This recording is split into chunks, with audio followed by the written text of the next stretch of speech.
I'm Regina, 32 years old, and 3 weeks ago, at my family's Thanksgiving dinner, I walked through the front door carrying my grandmother's pecan pie and discovered my chair had been removed from the table. 23 relatives sat there. No one said a word. My mother looked at me and said, "There's no room for disappointments." I didn't cry. I didn't scream. I simply placed an envelope on my father's plate and said, "Happy Thanksgiving. I finally understand why you hate me." The DNA results inside answered questions I'd been asking my whole life, but they also raised one bigger question, one that nobody in that room could answer. Before I continue, if this story resonates with you, please take a moment to like and subscribe, but only if you genuinely connect with it. And if you're watching right now, drop a comment telling me where you're from and what time it is there. Now, let me take you back 6 months earlier to the day my grandmother passed away. The funeral home smelled like lilies and floor polish. I arrived an hour early, the way Grandma Ruth always taught me. Early is on time is late. I wanted to help arrange the flowers, greet the guests, do something useful. My mother was already there, directing the funeral staff like a general commanding troops. "Regina." She didn't look up from her clipboard. "You can stand by the entrance, greet people as they arrive." I thought I'd sit with the family. The front row is for immediate family, people who were close to your grandmother. I felt the words land like a slap. I'd spent every Sunday afternoon with Grandma Ruth for the past 5 years. I was the one who drove her to doctor's appointments. I was the one who held her hand when the hospice nurse explained what comfort care meant. "Mom, I was close to her." She finally looked at me. That familiar expression, not anger, not disappointment, just nothing, like looking at a stranger on a bus. "Clarissa is flying in from Boston. She needs the space. You understand." I understood. I always understood. The service was beautiful. My sister Clarissa cried elegantly in the front row, dabbing her eyes with a monogrammed handkerchief while our mother held her. I stood in the back, near the guest book, watching my family grieve together without me. Afterward, people filed past to offer condolences. I shook hands, accepted hugs from distant relatives who couldn't quite remember my name. Then the lawyer approached me. Gray suit, kind eyes, firm handshake. "Miss Seaton, I'm David Morris, your grandmother's attorney. She left something specifically for you." He paused. "But I'll need time to verify some details first. I'll be in touch." I watched him walk away, questions multiplying in my mind. What had Grandma Ruth left me? And why did it need verification? To understand that moment, you need to know what the previous 10 years looked like. I was 22, junior year at State, double majoring in English and business. Dean's List. Plans to go to law school, a future. Then my mother got diagnosed with stage 1 breast cancer. The family meeting was brief. Dad sat at the head of the table, Mom beside him, looking fragile for the first time in my life. Clarissa was 20, pre-med, already accepted into an accelerated program. "Someone needs to stay home and help your mother through treatment," Dad said. "Clarissa can't interrupt her studies. Medical school doesn't wait." Everyone looked at me. "I'll do it," I said. "Because that's what I did." I said yes. 2 years of chemotherapy appointments, radiation schedules, cooking meals Mom couldn't taste, cleaning bathrooms after she got sick, holding her hair back, until there was no hair left to hold. She recovered. Fully. The doctors called it a success story. When I asked about going back to finish my degree, Dad shook his head. "You're 24 now. What's the point? Get a job, help with bills." Clarissa graduated medical school 4 years later. The party had 60 guests, a catered dinner, a champagne toast. I washed dishes until midnight. I found the family photo albums once, looking for a picture of Grandma Ruth for her birthday card. Clarissa had an entire book dedicated to her achievements. Dance recitals, soccer trophies, graduation ceremonies. I counted 3 photos of myself. Baby picture, kindergarten, one blurry shot at Christmas where I was half cut off by the frame. I asked Grandma Ruth about it once. She held my hand and said something I didn't understand at the time. "Your mother has a secret, sweetheart, and until she faces it, she'll keep punishing you instead of herself." I should have asked what she meant. I didn't. Some questions you're not ready to hear the answers to. 3 weeks before Thanksgiving, My phone rang at 7 a.m. Miss Seaton? David Morris, your grandmother's attorney. I sat up in bed, heart suddenly racing. Yes? I apologize it's taken so long. Your grandmother's instructions were very specific. The envelope couldn't be released until 6 months after her passing. She wanted to give you time to grieve before facing what's inside. He paused. The waiting period ended yesterday. I have everything ready for you. 6 months. Grandma Ruth had planned even that. Separate from the estate? The will had been read 2 months ago. Mom got the house, Clarissa got the jewelry and a trust fund. I got a set of vintage teacups and a handwritten recipe book. This was held in a private safety deposit box. She gave explicit instructions, only to be opened after her passing and only to be delivered to you personally. I met him at his office that afternoon. The envelope was thick, sealed with red wax. My grandmother's handwriting across the front. For Regina, when you're ready to know the truth. She also left a message, Mr. Morris said. He read from a small card. Read it when you're ready to face what I couldn't tell you in life. I'm sorry it took me so long.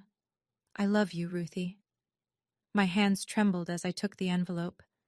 It felt heavy, not just paper heavy, but weighted with something else. Secrets. Answers. Things I wasn't sure I wanted to know. Did she say what's inside? I asked. No, only that you deserved the truth. I drove home with the envelope on my passenger seat like a bomb that might detonate. When I got to my apartment, I put it in my nightstand drawer. I wasn't ready. But Thanksgiving was coming, and somehow I knew that everything was about to change. I just didn't know how much. 5 days before Thanksgiving, my mother called. This was unusual. We didn't talk on the phone. Texts, sometimes. Brief, functional. Family dinner at 6. Bring a side dish. Never actual conversation. Regina. Her voice was clipped, efficient.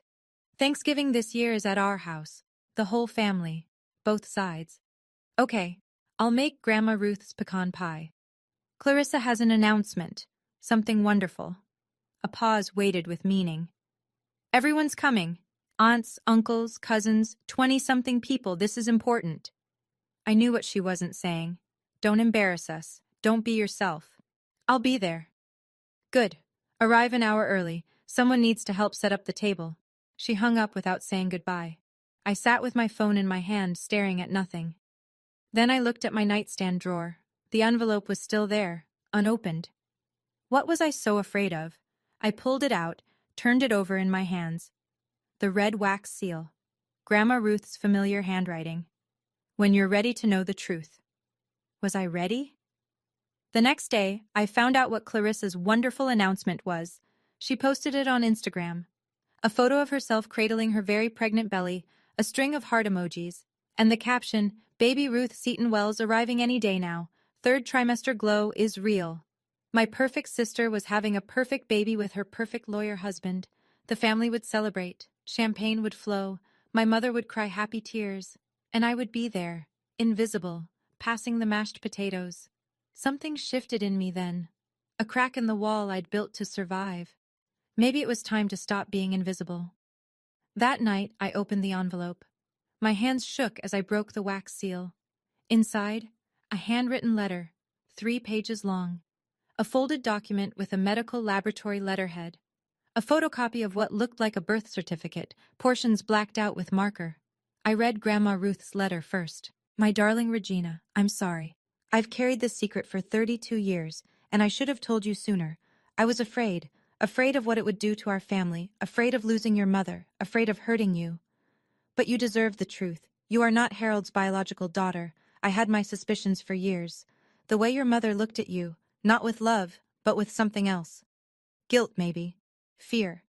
Harold looked at you like a stranger he couldn't quite place. I told myself I was imagining things. 2 years ago I stopped imagining. I took samples, your hairbrush from my bathroom, Harold's water glass. I sent them to a private lab. The results are enclosed. 0% probability that Harold Seaton is your biological father. I confronted your mother. She begged me not to tell anyone. She cried and said if Harold found out, he'd leave her. She made me promise to stay silent. I kept that promise while I lived, but I won't let you spend the rest of your life not knowing who you are. Your mother refuses to reveal your biological father's identity. I tried to find out. I couldn't. That secret she guards with her life. I'm sorry I wasn't braver. I'm sorry I let her punish you for her own mistake. You didn't deserve any of it. I love you more than you know. Grandma Ruth. I read the DNA report 3 times. The numbers blurred through my tears. 0% match, 32 years of being treated like an outsider. Now I knew why. But who was my real father? I didn't sleep that night. I sat on my apartment floor, papers spread around me like evidence at a crime scene. The DNA report, the letter, the birth certificate with its blacked-out sections. Someone had deliberately obscured the father's name. My whole life rearranged itself in my mind. The way my mother flinched when I tried to hug her. The way my father looked through me like I was a window he'd rather keep closed. The way Clarissa got everything. The tuition, the parties, the praise, while I got the leftovers. It wasn't random. It wasn't because I'd failed somehow.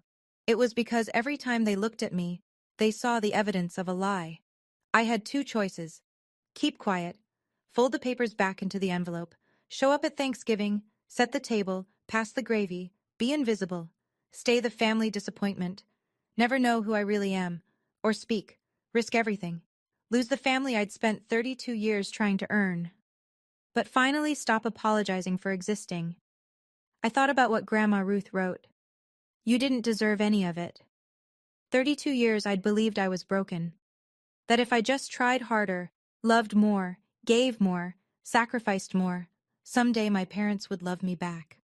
The DNA report said what I'd always felt but couldn't prove. I was never going to win. The game was rigged from the start. I photocopied the documents, put the originals in my safe, slid the copies into a fresh envelope. I wasn't going to Thanksgiving for revenge. I was going for answers. And if they pushed me, if they proved one more time that I had no place at their table, then I would give them the truth they'd been hiding from for 32 years. The truth doesn't need permission, it just needs someone brave enough to speak it. Thanksgiving morning, cold and bright, the kind of November day that looks pretty, but bites. I parked behind my sister's white Mercedes in our parents' driveway. The house looked like a magazine cover, wreaths on the door, pumpkins on the porch, a gather-together banner in the window. The envelope sat in my coat pocket. I'd promised myself I wouldn't use it unless they forced my hand. Be calm, be patient. Give them one more chance. Mom opened the door before I could knock. You're late. I'm 10 minutes early. I said an hour early. Clarissa's already inside. We're behind schedule. She turned and walked away, leaving me to close the door myself. The house smelled like roasting turkey and cinnamon candles. 24 place settings circled the extended dining table, white china, crystal glasses, handwritten name cards at each seat. I looked for mine. I walked around the table twice. Mom, where's my seat? She was arranging flowers in the centerpiece, not looking at me. We ran out of room. You'll eat in the kitchen after. After? After the main meal, when the family's done. I felt my heart rate spike. Stay calm. There are 24 seats. I count 23 names. My sister appeared in the doorway, one hand resting on her very pregnant belly. 8 months along, and she still moved like she owned every room. The last seat is for baby Seton Wells. We made a little card for the announcement. She smiled. Cute, right? I looked at the place card. Tiny letters. Baby Seton Wells, coming soon. My seat, my place at the family table, had been given to an unborn child. You replaced me with someone who doesn't exist yet. Clarissa's smile flickered. Don't be dramatic, it's just symbolic. The envelope felt heavier in my pocket. One more chance, I told myself. Give them one more chance. I followed my mother into the kitchen, alone. The door swung shut behind us. Mom, I need to talk to you. She was basting the turkey, back turned. Not now, Regina. 32 years I've done everything you asked. I dropped out of school to take care of you, and you can't give me a chair? You dropped out because you couldn't hack it. Don't rewrite history. You asked me to stay. Dad said Clarissa couldn't be interrupted. Clarissa had a future. She finally turned. Her eyes were flat, cold. You had a job. Helping this family, that's what you were good for. The words hit like ice water. Good for? You want the truth? Fine. You've always been different, difficult. I tried, Regina. God knows I tried to love you the way I love your sister. But there's something missing in you, something broken. I felt the envelope against my chest, the truth burning a hole in my coat. Something missing in me, I repeated. Or something you're not telling me? Her face changed. Just for a second, a flash of fear before the mask came back. I don't know what you're talking about. I think you do. The kitchen door swung open. My father stood there, whiskey glass in hand. Everything all right? Mom's voice went syrup sweet. Fine, honey. Regina was just leaving to help greet guests. I looked at my father, the man who'd never hugged me, never said he was proud of me, never looked at me the way he looked at Clarissa. Sure, I said. I'll go stand by the door, like the help. I walked past him, stopped, turned back. Happy Thanksgiving, Dad. He didn't respond. He never did. I found my father in his study 20 minutes later. He sat in his leather chair by the window, staring at the backyard where I used to play alone while Clarissa had friends over. His whiskey was untouched. Dad, he didn't turn. What is it, Regina? I don't have a seat at the table. Your mother handles the arrangements. And you're okay with that? Your own daughter eating in the kitchen like a servant? Silence. He swirled his drink. Ice clinked against glass. You're not... He stopped himself. I'm not what? He finally looked at me. And in his eyes, I saw something I'd never noticed before. Not hatred, not disappointment, just emptiness. Like looking at a wall where a picture used to hang. You're your mother's daughter, he said. She decides. I'm your daughter too. The silence stretched so long I could hear the clock ticking on his desk. You're your mother's daughter, he repeated. The emphasis was different this time. A weight I was only beginning to understand. Dad, if there's something I should know... Drop it, Regina. He turned back to the window. Today is about Clarissa. About the baby. Don't cause problems. I've never caused problems. That's the one thing I've never done. Then don't start now. I left his study with a new certainty crystallizing in my gut. My father knew something. Maybe not everything, but something. And he'd chosen silence over truth. Comfort over honesty. He'd watched me be treated like an outsider for 32 years, and he'd never said a word. That wasn't neutrality. That was complicity. The guests would arrive soon. I could hear car doors closing in the driveway, voices calling holiday greetings. One more chance, I'd told myself. They were running out of chances. Aunt Margaret arrived at 2:15. I saw her through the living room window, my mother's younger sister, the one who sent me birthday cards with handwritten notes when everyone else forgot. She was 64, but moved like someone younger, silver hair cut short, kind eyes that always seemed to see more than she said. I opened the door before she could ring the bell. Regina. She pulled me into a hug, not the brief, performative kind my mother gave, a real one. How are you holding up? I'm fine. Sweetheart, I asked how you're holding up, not for the polite answer. Something in my chest cracked open. They didn't give me a seat at the table. Her jaw tightened. Of course they didn't. She looked past me into the house, toward where my mother was holding court in the living room. Diane hasn't changed. She never will. I lowered my voice. Aunt Margaret, before Grandma Ruth died, did she ever talk to you about me? About anything unusual? She went still, very still. Why do you ask? The lawyer gave me something, from Grandma. She said I deserved to know the truth. Aunt Margaret's eyes closed briefly. When she opened them, they were wet. She sent you the results, didn't she? My heart stopped. You know? I drove her to the lab. Her voice was barely a whisper now. 2 years before she died.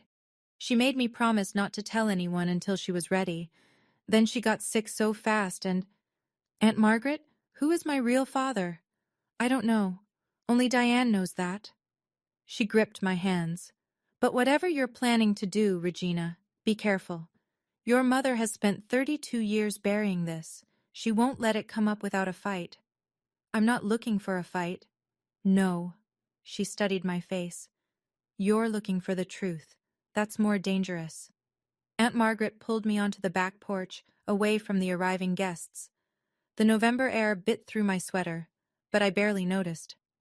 Tell me everything. She rubbed her arms against the cold. It started about 3 years ago, right around when you started visiting her every Sunday. She finally had time alone with you, really alone. And she noticed things, the way you flinched when talking about your mother, the way you never mentioned your father with any warmth. She started asking questions. I thought I was imagining it. You weren't. Aunt Margaret's voice was soft. Ruth confronted Diane once, years ago when you were a teenager. Diane denied everything, screamed at her own mother, said Ruth was trying to destroy her marriage. They didn't speak for 6 months. But Grandma didn't give up. No, she waited, she watched, and 2 years before she died, she decided she needed proof. Aunt Margaret looked at me. She asked me to help. I didn't want to.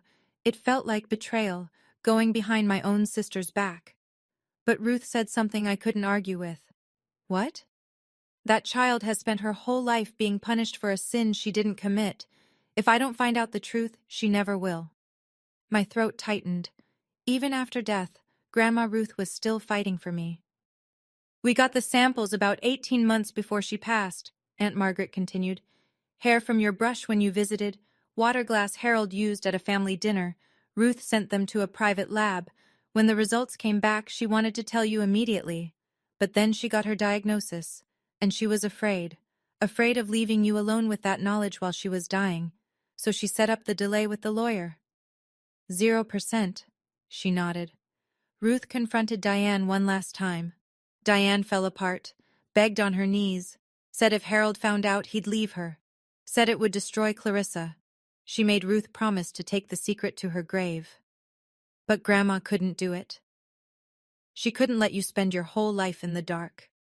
Aunt Margaret squeezed my hand.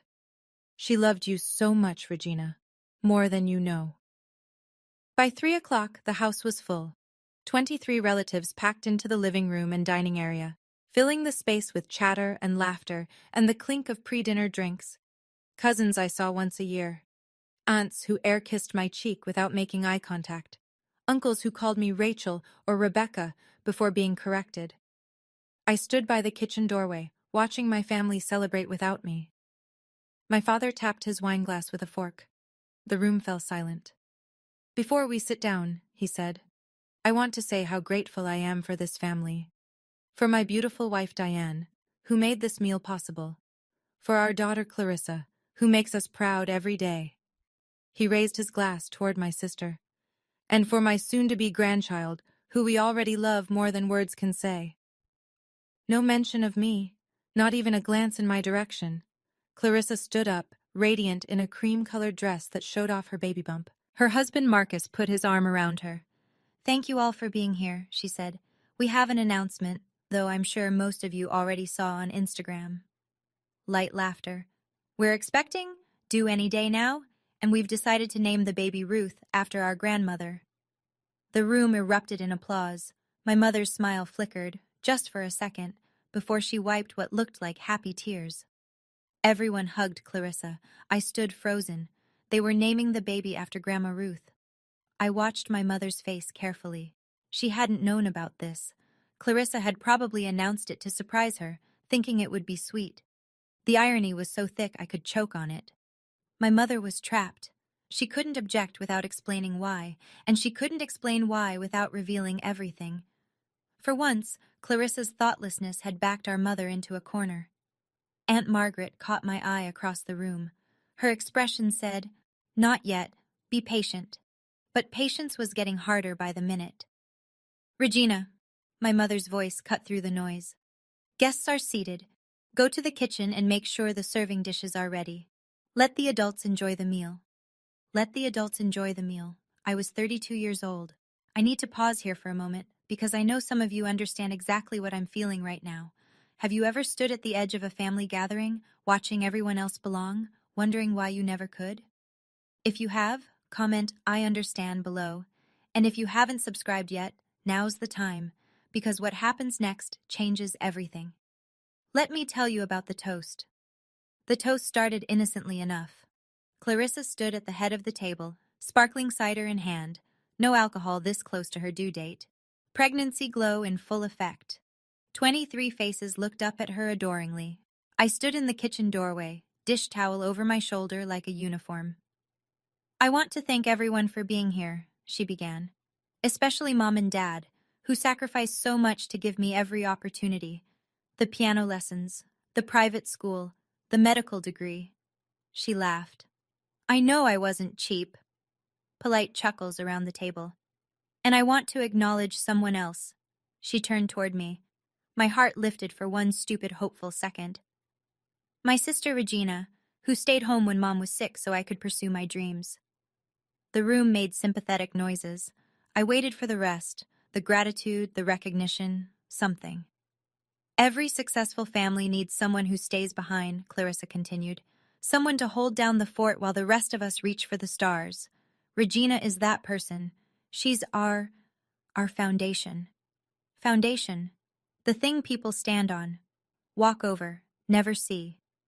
So thank you, Regina, for being, she paused, searching for words. Reliable, steady, you know, the dependable one. More murmurs of agreement. An aunt nodded sagely. Every family needs a Regina. Clarissa raised her glass. To family! To family, everyone echoed. I didn't raise anything. My hands were full of serving dishes I'd been carrying when she started her little speech. Dependable, reliable, steady, not smart, not accomplished, not loved, just useful. My mother caught my eye and smiled, the kind of smile that said, see how generous we are, acknowledging you at all. The envelope in my pocket felt like it was burning through my coat. Not yet, I told myself, but soon. I retreated to the kitchen to reload serving dishes. Through the crack in the door, I could hear the conversation at the table. Such a shame about Regina. That was Aunt Barbara, my mother's cousin from Philadelphia. Diane told me she just couldn't finish school, some kind of anxiety issue. I heard it was motivation, another voice added. Uncle Thomas. Some people just aren't cut out for academics. She's still single, isn't she? A cousin's wife I barely knew. 32 and never married. Diane said she's too difficult, scares men away. My mother's voice floated above the others, sweet as poisoned honey. I've tried to help her. God knows I've tried, but Regina has always been different. Even as a child, there was something not quite right. I used to pray she'd grow out of it. You're a saint, Diane, dealing with that for so many years. We do what we do for our children, all of them. I pressed my back against the kitchen wall, hands shaking. She'd built this narrative for decades, the disappointing daughter, the difficult one, the one who couldn't quite measure up. It wasn't random cruelty, it was strategy. If anyone ever questioned why she treated me differently, the answer was already in place. Poor Diane, stuck with such a troublesome child. Poor Diane, who tried so hard but Regina just wouldn't cooperate. The truth never had a chance against a story that comfortable, that convenient. I thought about all the family gatherings where I'd felt judgmental eyes on me, all the whispered conversations that stopped when I entered a room, all the pitying looks from relatives who thought they knew who I was. They didn't know me. They knew my mother's version of me. And tonight, that version was going to die. After the main course, I carried out Grandma Ruth's pecan pie. I'd spent hours on it, her exact recipe, handwritten on a card stained with decades of kitchen love. The lattice crust was golden brown. The filling smelled like cinnamon and memory, and the only person in this family who'd ever loved me without conditions. I set it on the table. The conversation paused. What is that? My mother's voice was sharp. Grandma Ruth's pecan pie, her recipe. I didn't put that on the menu. I thought for the baby. Clarissa said they're naming her Ruth. It seemed fitting. The silence stretched like a held breath. Clarissa exchanged a look with my mother. That's sweet, Clarissa said carefully. But we actually have a dessert catered from Henri's bakery. 3-tier pumpkin cheesecake. There's room for both, I said. My mother stood up. Regina, take that to the kitchen. We don't need it. It's Grandma's recipe. She taught me herself. I said we don't need it. Her voice rose, heads turned. You don't have a seat at this table. What makes you think your pie belongs here? The words landed like a physical blow. 23 faces stared at me. Some looked uncomfortable. Some looked curious. Some, the ones who'd heard my mother's stories, looked like they'd expected this. Why don't I have a seat? My voice was calm, calmer than I felt. I'm your daughter. My mother's mask slipped. Just for a second I saw the real her underneath, not cold, but terrified. Then it snapped back into place. You are a disappointment, she said, loud enough for everyone to hear. You've always been a disappointment, and there is no room at this table for disappointments. The room went silent. Nobody defended me. Nobody said a word. I stood there for a long moment. The pie in my hands. 23 pairs of eyes on my face. Something inside me, the thing that had kept me quiet for 32 years, that had made me believe if I just tried harder, loved more, gave more, they would finally accept me. That thing cracked open and fell away. I set the pie down gently on the table. 32 years, I said. My voice didn't shake. I have spent 32 years trying to understand why you hate me. Why I could never be good enough. Why Dad looked at me like a stranger. Why you gave Clarissa everything and gave me scraps. Regina! My father's voice, warning. I dropped out of school because you asked me to. I took care of you through cancer because you needed me. I showed up to every holiday, every dinner, every event where you treated me like the help. And I never once asked why. I reached into my coat pocket. Grandma Ruth asked. She wanted to know why her granddaughter was being punished for something she didn't do. My mother's face went white. She found out. I pulled out the envelope. And she made sure I would too. What is that? Clarissa's voice was high, nervous. I walked to my father's place at the head of the table. He looked up at me, that same empty expression I'd seen my whole life, but now with something new underneath. Fear. I placed the envelope on his plate. Happy Thanksgiving, Dad. I kept my voice steady. I finally understand why you hate me, because I'm not your daughter. The room erupted, but I wasn't done. The DNA results are inside, 0% match. And the real question isn't who my father is. I looked at my mother. It's why you punished me for your mistake. My father's hands trembled as he opened the envelope. The room had frozen, forks suspended, wine glasses forgotten, 23 people holding their breath. Somewhere, a clock ticked. The turkey grew cold. Dad pulled out the papers. His eyes moved across the page. I watched the color drain from his face, starting at his forehead and moving down like a tide going out. What is it? Clarissa stood up. Dad, what does it say? He didn't answer. He just stared at the paper, at the numbers, at the laboratory seal that made it official. Harold? My mother's voice cracked. Harold, listen to me. 0%. His voice was barely a whisper. Probability of paternity, 0%. Gasps around the table. Someone dropped a fork. Aunt Barbara's hand flew to her mouth. That's impossible, Clarissa said. That's a fake. Regina made it up to get attention. Your grandmother sent it through her lawyer, I said. The laboratory records are authentic. Aunt Margaret was there when she collected the samples. Every head turned to Aunt Margaret. She sat very still, then slowly nodded. Ruth made me promise not to say anything while she was alive. But Regina deserves the truth. This is ridiculous. My mother slammed her palm on the table. I am not going to sit here and listen to lies from my own daughter. They're not lies, Diane. My father's voice was hollow. I've known. Not everything, but I suspected. For years. The room went completely silent. My mother's face contorted. First shock, then fear, then something darker. The mask she'd worn for 3 decades was crumbling in real time. I wasn't sure, Dad continued. But I knew something was wrong. He looked at me for the first time. Really looked at me. I didn't want to know. So you chose to hate me instead, I said. He had no answer. My mother started crying. Not quiet tears, loud theatrical sobs, the kind designed to attract attention and sympathy. She'd perfected this technique over decades. I'd seen it deployed against doctors, teachers, customer service representatives, anyone who dared to challenge her. You don't understand, she clutched at the tablecloth. None of you understand what I went through. I was young. I made a mistake. One mistake.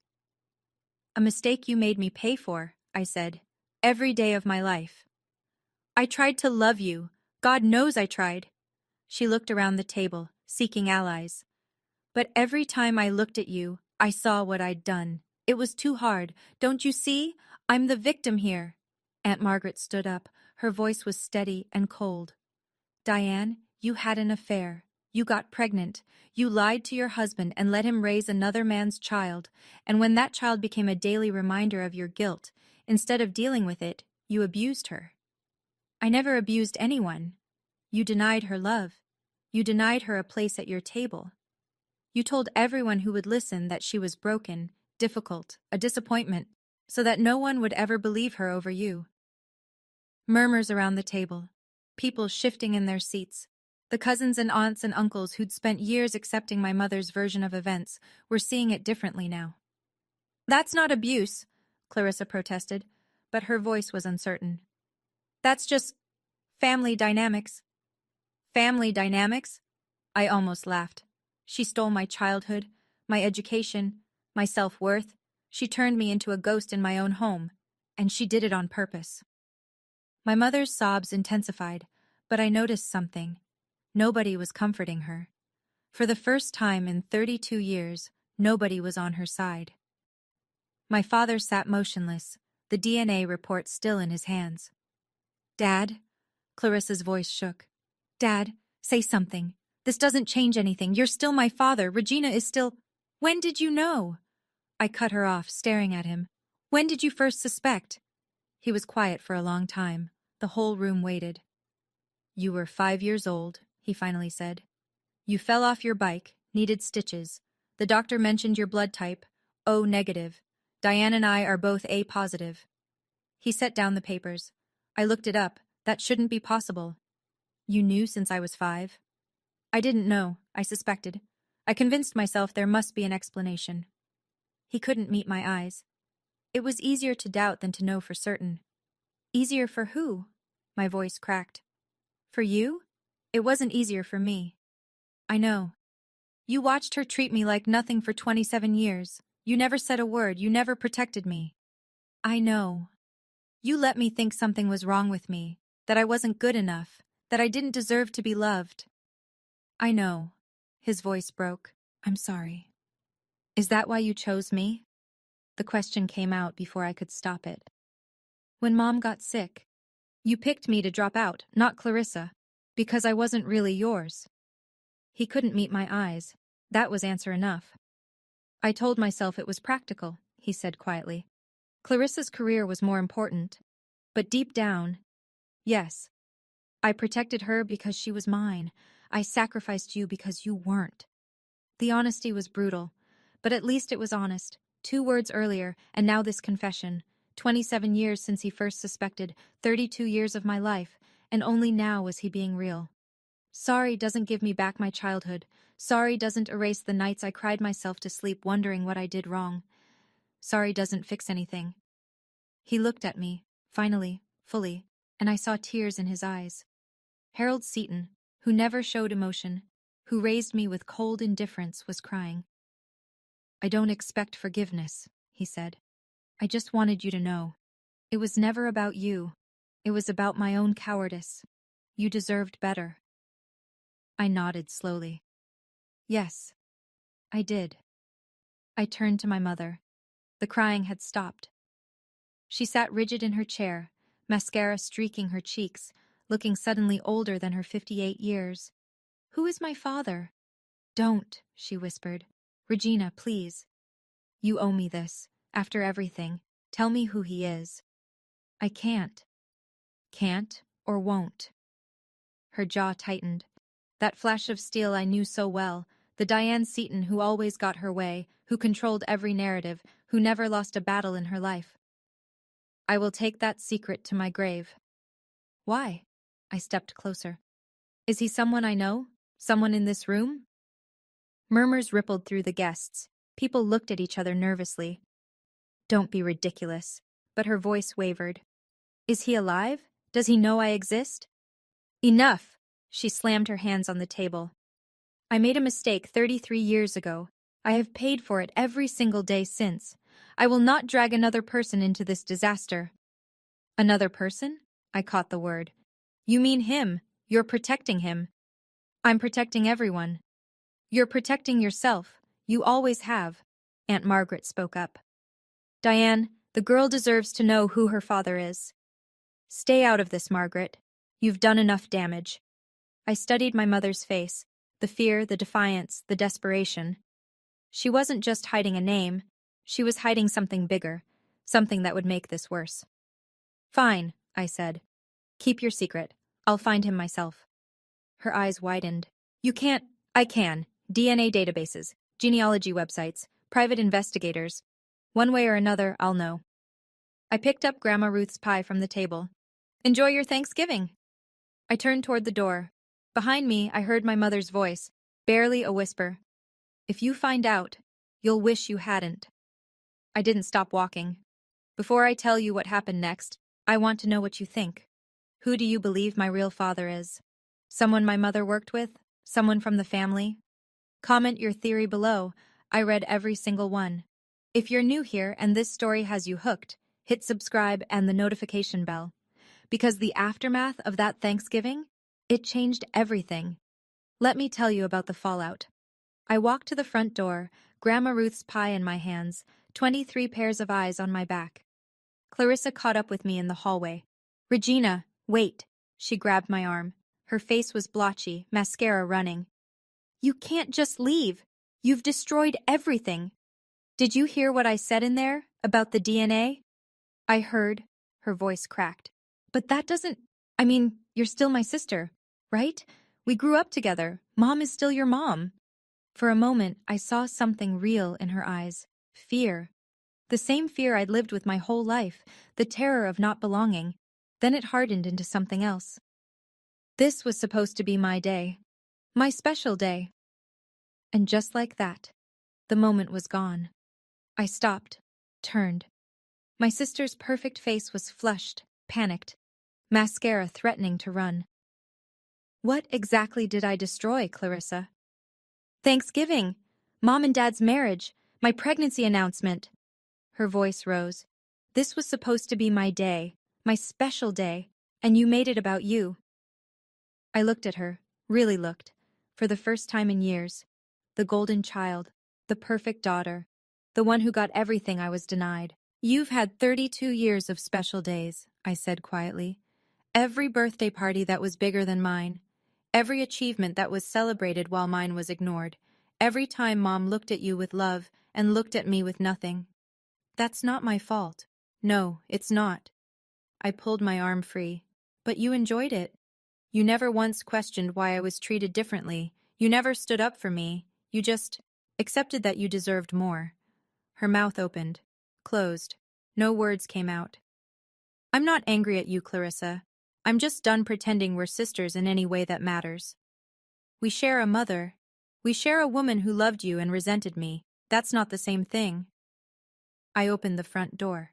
Cold November air rushed in. Regina. Clarissa's voice was small now. Will I ever see you again? I considered the question. 32 years of being her shadow, her backdrop, her foil. Maybe. When you're ready to see me as a person instead of a prop. I stepped out into the cold. The door closed behind me. I didn't look back. I was halfway to my car when I heard footsteps behind me. Aunt Margaret caught up, slightly out of breath, her coat unbuttoned. Regina, wait, please. I stopped, but didn't turn around. My hands were shaking, from cold or adrenaline, I couldn't tell. You don't have to go through this alone. She came around to face me, her kind eyes wet with tears. Ruth would be so proud of you, standing up like that, telling the truth. I'm not sure proud is the right word. My voice wavered. I just blew up my entire family. No, sweetheart. Your mother blew it up 32 years ago. You just showed everyone the wreckage she'd been hiding. She pulled me into a hug and something broke inside me. I cried, really cried, for the first time that night. For the grandmother who loved me. For the childhood I never had. For the truth that hurt as much as it healed. What do I do now? I whispered. Aunt Margaret pulled back and reached into her coat pocket.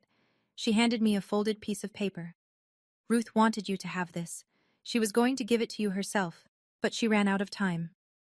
I unfolded it. A name, an address, a phone number. What is this? A private investigator specializes in genealogical searches. Ruth had already started the process of finding your biological father. She paused. She narrowed it down to 3 possibilities before she got too sick to continue. 3? One died in 2015. One lives in Europe. She pointed to the address. One lives 20 minutes from here. My heart stopped. 20 minutes. He doesn't know about you, Aunt Margaret said softly. But if you want to find out who he is, this woman can help. I clutched the paper like a lifeline. I drove for an hour before I realized I wasn't going home. The highway stretched out dark and empty. Other families were inside, warm, eating leftover pie, watching football. Normal Thanksgiving things. I was driving through the night with a piece of paper burning a hole in my pocket and Grandma Ruth's pie slowly cooling on my passenger seat. I pulled over at a rest stop near the state line. The parking lot was empty, except for a few long-haul trucks. I turned off the engine and sat in the silence. My whole life, I'd been waiting for my parents to explain why they didn't love me. I'd tried everything, being perfect, being invisible, being useful. Nothing worked. Now I knew it never could have worked. I wasn't their failure, I was their secret, their shame.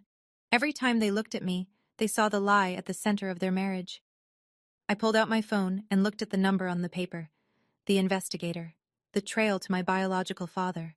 Part of me wanted to call right now, drive to his house, knock on his door. Another part was terrified. What if he was worse than Harold? What if he knew about me and didn't care? What if finding him just gave me another father who didn't want me? I looked up at the sky through my windshield. The stars were bright out here, away from the city lights. Grandma, I whispered, what do I do? The wind picked up, rocking my car gently. I thought about what she'd written in her letter. You deserve to know who you are. Maybe that was the answer. Not what I would find, but who I would become in the searching. I turned the car back on.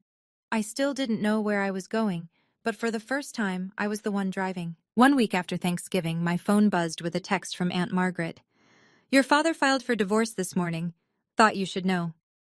I stared at the message for a long time. 35 years of marriage, ended with a courthouse filing. Over the next few days, the updates trickled in. Harold had moved into a hotel downtown. He'd hired a lawyer, a good one, apparently. Diane was claiming the DNA test was inadmissible, that I'd fabricated it for attention, that she was the victim of a coordinated attack. Nobody was buying it. The family is splitting, Aunt Margaret told me over coffee that Saturday. Barbara called to apologize for all the things she said about you over the years. Said she feels sick about it. Thomas wants to have lunch with you, says he judged you unfairly. Now they believe me. Now they can't pretend they don't. She stirred her coffee. Your mother called me 17 times yesterday.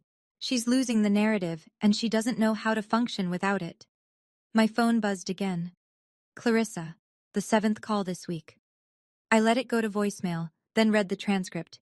Regina, please call me back. I'm 8 weeks pregnant and my parents are getting divorced and you won't talk to me. This stress isn't good for the baby. Whatever I did, I'm sorry, okay? Just, please. I deleted it. That's cold, Aunt Margaret observed. She's not sorry for what she did. She's sorry she's uncomfortable. I put my phone away. There's a difference. There is. Aunt Margaret nodded slowly. What about Harold? He called the bookshop looking for you. I know. Are you going to talk to him? I thought about it. The man who knew or suspected and chose silence. The man who let me suffer to protect his own comfort. Eventually, when I'm ready.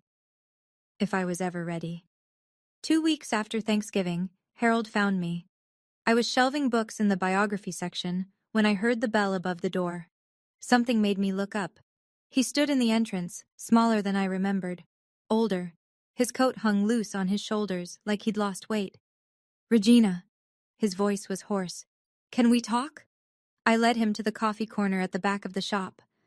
We sat across from each other at a small table, Two people who'd lived in the same house for 18 years and never really known each other. "I'm not going to make excuses," he started. "What I did, what I didn't do, was wrong." "When you suspected," I said, "when you first doubted I was yours, what stopped you from finding out for sure?" He stared at his hands. "Fear. If I knew for certain, I'd have to do something about it. Leave Diane, tear the family apart, face what it meant about my marriage." "So you punished me instead." I told myself I wasn't. I told myself I was just keeping my distance, being fair." He laughed bitterly. "Fair. I convinced myself that treating you like a stranger was fair. It wasn't." "I know." He looked up at me, eyes red-rimmed. "You were a child, Regina. You didn't ask to be born into this mess, and I made you carry the weight of my own cowardice." I felt something shift inside me. Not forgiveness, not yet, maybe not ever, but something like acknowledgement. "There's something you should know," he said, reaching into his jacket. "After Thanksgiving, I couldn't sleep. I went through old boxes in the garage, things from when Diane and I first got married. I found her work albums from the accounting firm." He slid a photograph across the table. A company picnic, summer 1992. My mother in a sundress, laughing at something off camera, and next to her, his hand almost touching her shoulder, a young man with dark hair and kind eyes. "James Martin," Harold said. "He was an accountant there. I remember being jealous of how often she mentioned him. Then she got pregnant with you, and he transferred away, and I told myself I was being paranoid." I picked up the photo, and the world tilted sideways. The photograph showed a young man in a business suit, dark hair, kind eyes, a smile that looked vaguely familiar. "James Martin," Harold said. "He was an accountant at the firm where your mother worked as a secretary. They were close for about a year before she got pregnant with you." I couldn't stop staring at the photo. Something about the eyes, the set of the jaw. "Does he know about me?" "I don't think so. He transferred to another company before Diane started showing. According to what I found, they never spoke again." I turned the photo over. Nothing on the back. "Why are you giving me this?" Harold was quiet for a long moment. "Because Ruth was right. You deserve to know who you are. And because—" He took a breath. "Because it's the only thing I can give you that might matter." I thought about the investigator's information in my apartment. The three possibilities. One dead, one in Europe, one 20 minutes away. "Where does he live?" "Maple Street. About 15 minutes from here." Harold's voice was steady. "He's 62, retired last year. Never married, no other children." He paused. "I don't know what that means, or if it means anything." I tucked the photo into my bag. "Thank you," I said, "for this. I know it doesn't make up for anything." "No, it doesn't." I stood up. "But it's a start." He nodded, accepting that. I walked him to the door. Before he left, he turned back. "Regina, whatever you find out, whoever he is, I hope he's better than me." That's a low bar. "I know." He almost smiled. "Happy hunting." I watched him walk away into the winter afternoon, smaller than I'd ever seen him. Then I pulled out the photo and looked at it again. James Martin. Was he my father? There was only one way to find out. 1 month after Thanksgiving. My 33rd birthday came and went last week.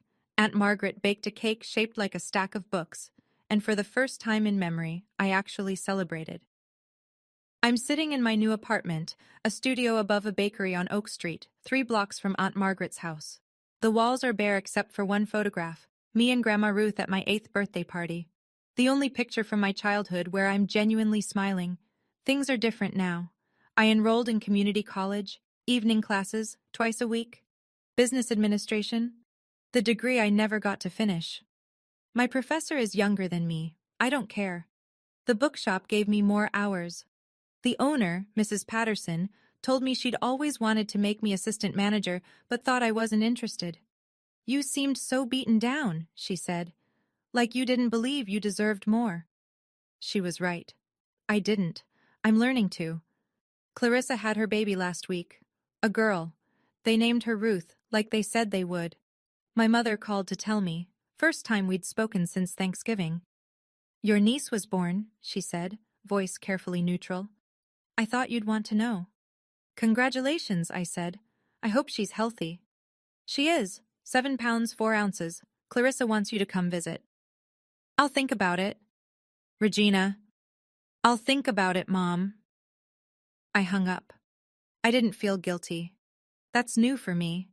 The investigator's number is saved in my phone. I've called 3 times now. She confirmed what Harold told me.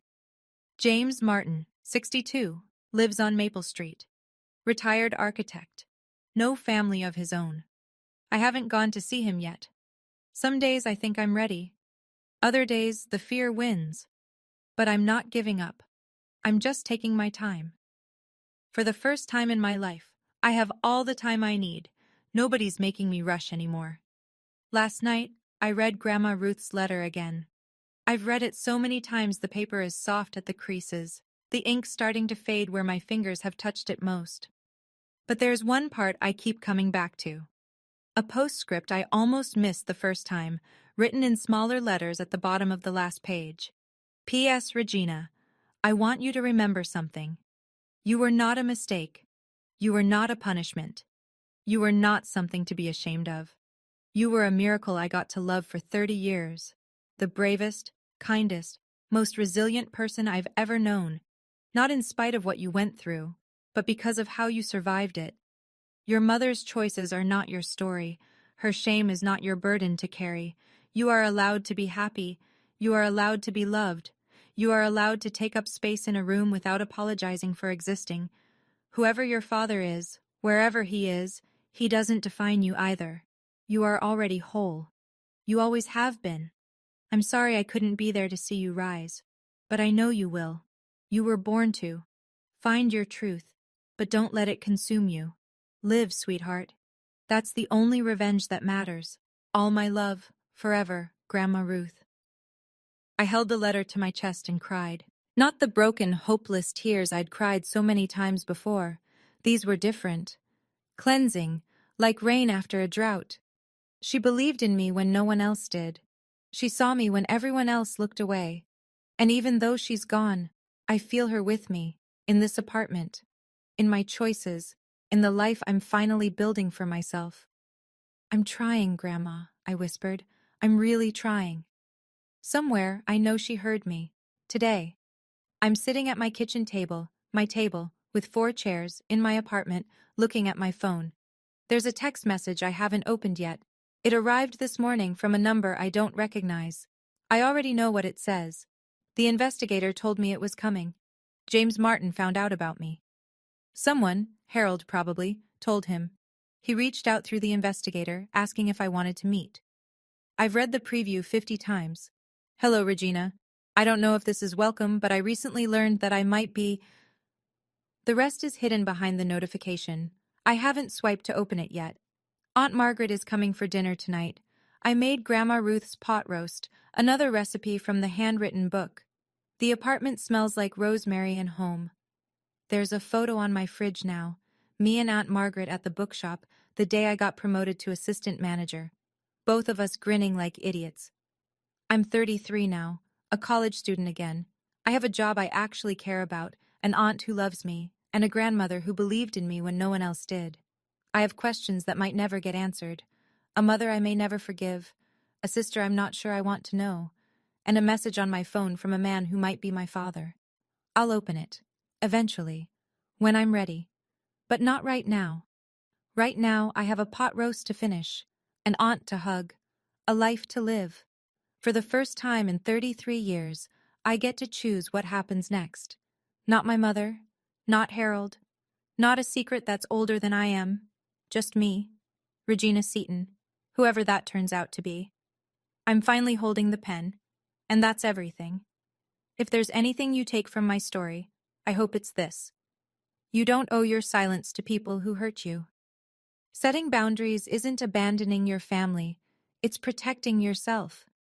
And sometimes the truth hurts, but living a lie hurts more. Thank you for staying with me until the end. If this story resonated with you, or if you know someone who needs to hear it, please share it. Hit that like button if you felt something. Subscribe if you want more stories like this one. And tell me in the comments, do you think I should message James Martin? Should I meet my biological father? I really want to know what you would do. Check the description for more stories. And wherever you are, whatever you're going through, I hope you find your truth too. See you in the next one.